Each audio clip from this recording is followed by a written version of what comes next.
Mary Pearl Poblete, 45 years old, cancer survivor for 11 years na. 2018 may nakapa ako. Nabukol dito sa lower abdomen ko, lower right. Multiple large intramural fibrosis.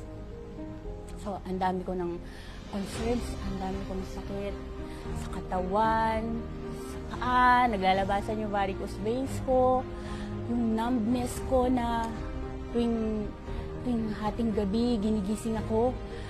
Lord, wala na yata, parang patay na yung mga kamay ko. Grabe yung menstrual flow ko.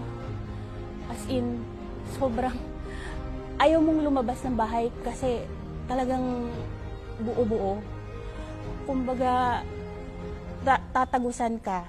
Yung first week ko, napapansin ko na yung back pain ko nare-reduce.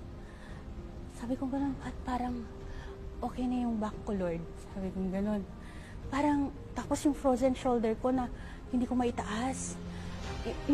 Alam mo yun yung pag, igaganon mo pa. Pero yun, Lord, parang ang galing-galing niyo. Sabi ko gano'n. Dito kasi ako sa right na may frozen shoulder. Siyempre, ang sakit-sakit.